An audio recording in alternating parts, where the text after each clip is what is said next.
Family betrayed me in court for my son's custody, now they beg for help after my ex turned on them. I secretly recorded their confession.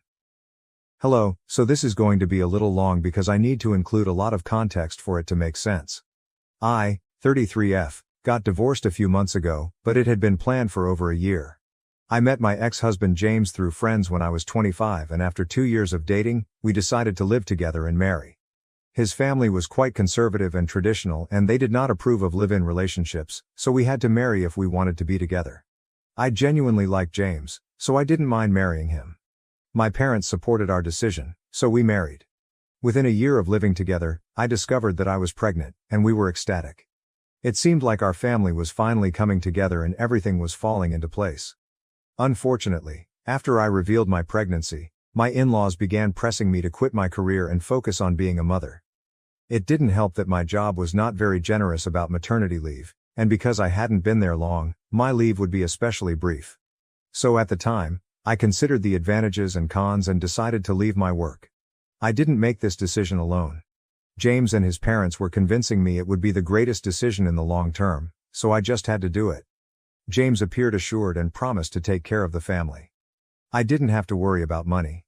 He'd bring enough home, and my sole attention would be on raising our child. My parents and older brother both agreed it was best if I stopped my job and stayed at home, like my mother had done. She elected not to return to work because family was her top concern. With pressure from both sides of the family, I chose to quit during my second trimester. Everything appeared to be in order, and I had complete faith in my husband to not let me down, so I quit my booming career to become a stay-at-home parent. However, shortly after my kid was born, I observed something peculiar about James's behavior throughout the latter months of my pregnancy. I couldn't put my finger on it, but his vibe felt odd. Sure, he seemed joyful when our baby was born, and I expected things to return to normal, but unfortunately, they worsened. He got angry around me, and if I tried to speak with him, he snapped. He only seemed genuinely happy when he was playing with our son. Aside from that, it seemed like he was constantly annoyed to be at home with me. He started working longer hours, and even on weekends, he made excuses not to spend time with me. I didn't understand what was wrong, but I kept trying to make our marriage work. Unlike him, I still loved him and refused to give up on us. This pattern persisted for around 2 years following my son's birth. James stayed at work longer than required, and even when he came home, he wasn't truly with me. I couldn't really complain since whenever I tried to talk to him, he said he was too exhausted from work. And it was not an easy chore for him to be the sole breadwinner for the household, which was really disrespectful to me because I was perfectly capable of earning money for myself. But I had to rely on him since he promised to make things easy for me. I even asked him a few times if he would rather that I return to work so that we could split the bills and he didn't have to face all of the pressure. However, he claimed that would be an insult to him and his abilities, and that his parents would never accept. We'd have a difficult time with them if I went back to work. So I stayed at home and raised my son, which was the only thing that made me happy because James had changed. He was no longer the man I'd married. About a year ago, I discovered that James had an affair with one of his co-workers. It was quite difficult for me to find this because I had been skeptical for quite some time. I even snooped through his phone and laptop while he was sleeping and discovered nothing. I knew all of his passwords because he had written them down in his notepad, but that didn't help. It almost seemed as if he had nothing to conceal, and I began to feel dumb for being cautious. I even searched through his possessions for a burner phone or anything odd, but I found nothing. I began to suspect that I was being overly paranoid and insecure. But as luck would have it, I witnessed his cheating firsthand. About a year ago, James and I were organizing a spectacular birthday celebration for our son. He'd invited the co-worker he was fooling with. She was a single mother with a youngster around our age, so I wasn't surprised she got invited. James had informed me she was a very close friend, so I saw nothing wrong with her being there. After my son had cut his birthday cake, I went upstairs to change into more comfortable attire for the celebration. When I got into my bedroom, I saw James and his co-worker making out. She was seated on his lap. It took me a few minutes to grasp what I saw. First and foremost, it was in my bedroom, which exacerbated the situation. Second, they did not even pause when they heard the door open. I had to walk up to them before they noticed I was there. I'm quite sure they felt it was great to make out in my bedroom, at home, just for the thrill of it. But they obviously did not anticipate me to have a complete breakdown. I'm not proud of it, but discovering that what I'd believed for so long was true sparked something inside me. I grabbed the coworker's hair and began dragging her out of the room. According to what I was later told, James is physically stronger than me, but he was unable to stop me. I can't recall much of it since I had a rage blackout. I carried her downstairs, James following behind me, and tossed her in the center of the room when everyone was still present. I don't recall much of what I said, but I supposedly called her various disparaging names and informed everyone what she and James were up to in my bedroom. I didn't care if my kid or his pals were present. Looking back, that was really uncomfortable and inappropriate, but I didn't consider it at the time. I screamed at the top of my lungs. My parents, brother, and in-laws were all present. My father eventually calmed me down and returned me to my room. Once inside, I completely broke down and sobbed uncontrollably. But rather than staying with me to console me, my father locked me in my room and returned downstairs. I should have known then that my parents did not genuinely care about me. I knew they were more concerned with appearances than reality, but this was absurd. Nobody came to check on me over the following several hours. Even after I calmed down, I had no idea what was happening outside. I didn't have my phone, so I couldn't reach anyone. It wasn't until after midnight that my brother unlocked the door and allowed me out. He didn't even inquire how I was. They probably would have kept me in the room longer if I hadn't started banging on the door like a crazy lady. When I got out, I asked my brother what had transpired since I was locked in. He informed me that practically everyone had fled following my collapse. He also told me James had departed with his parents and our children. My parents, brother and I were the only people left in the house. My brother let me out to discuss what we should do next. But in my family, discussion means telling me what to do. They informed me that I needed to apologize to everyone for how I had behaved at the party. Not only that, but I also needed to apologize to James and his parents. Apparently, James had difficulty convincing his coworker not to file charges against me because what I did to her was technically an act of physical assault. My family told me that I owed it to James to speak things out and work on our marriage rather than making this a bigger deal. I lost it. I screamed at them to leave my house because I was not about to allow anyone stand under my roof and order me to apologize to my unfaithful spouse. I got into a heated argument with my family because they told me that I owed it to James to make things right and give the marriage another try, or they would sever ties with me. So I told them to go ahead since I had gotten to the point where I didn't care what anyone thought of me. I was going to file for divorce and get out of this situation without anyone's approval. I phoned a lawyer the next day and filed for divorce less than a week after the occurrence. James was served shortly after, and he had the arrogance to express disappointment and disbelief. He returned home the same day he was served with the divorce papers and demanded an explanation. I told him I was not going to take him back after what he had done and how he had disrespected me. We had a nasty verbal argument in which I called him a lot of names, and he promised me that I would never see my son again. I had no idea he would actually keep his word. Then the legal struggle started. We had very few common assets, so the divorce proceedings were far smoother than the custody battle. The house belonged to me because I bought it with my own money, and there was no doubt about that. Everything else was to be auctioned with the earnings divided between us. We only had to wait the 6-month waiting time mandated by the state, after which the divorce would be finalized if a settlement was made. The only disagreement was about alimony. Because James forced me to quit my work and I didn't have enough money. I needed alimony to start anew. He, however, believed that I should not receive any alimony at all. Fortunately, I had a few texts that demonstrated he had promised to support me. Otherwise, I might not have received any. The divorce process was easier for me emotionally because I had already distanced mentally from James. However, it was the custody struggle that truly killed me. Unfortunately, my parents and brother stabbed me in the back for cash. My ex-husband and his lawyer were nasty, and they started building a case against me, painting me as an unstable, reckless, and insane mother. They wanted to show that I was unfit to raise our son alone, so James and his parents should gain full custody. I assumed my parents and brother had been bought off by my ex-in-laws because they were wealthy, and I couldn't think of another reason for my own family to turn against me.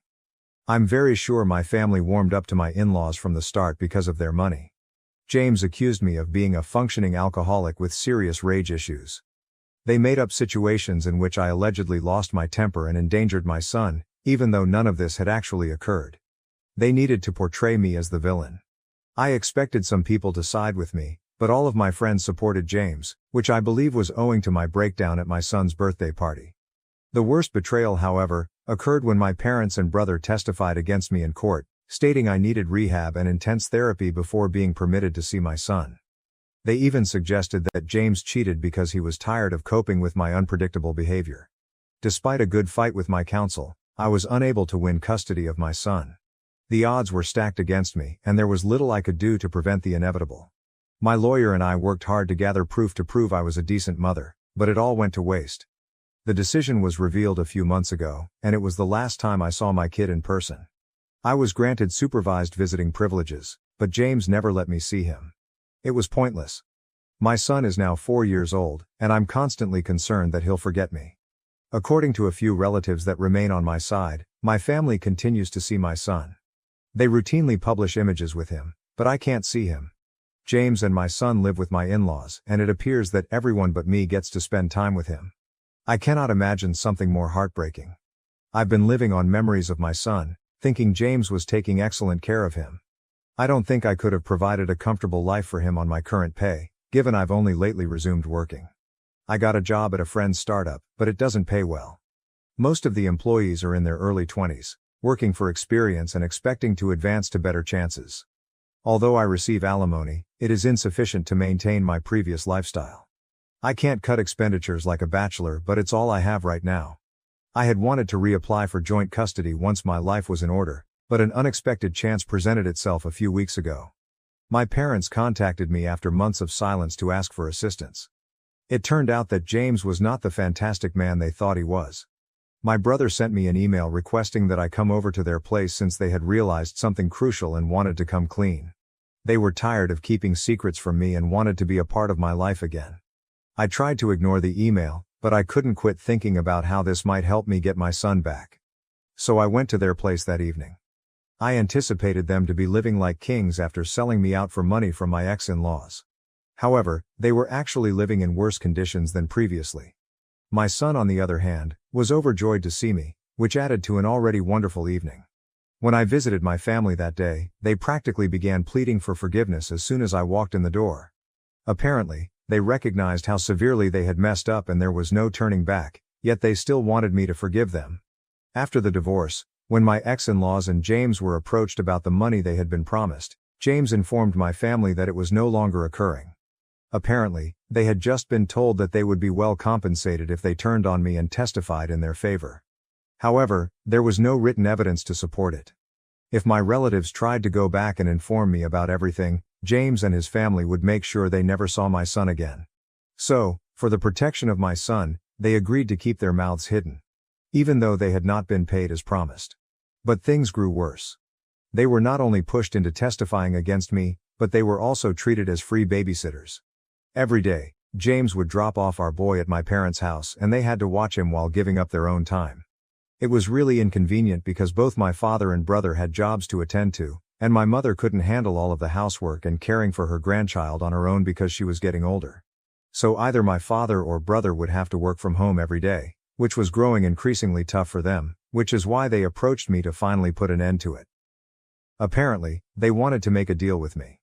They told me that if I provided them the money my ex-in-laws promised, they would represent me in court and ensure that I got custody of my son. I was going to recommend it myself, but it wasn't unexpected that they did.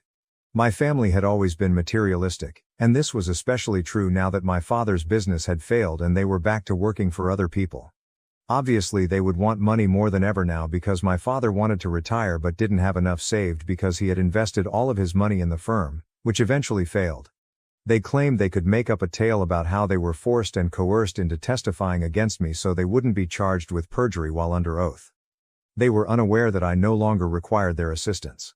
I had been recording everything they said since the moment I came inside the house since I suspected something was wrong and didn't want to take any chances.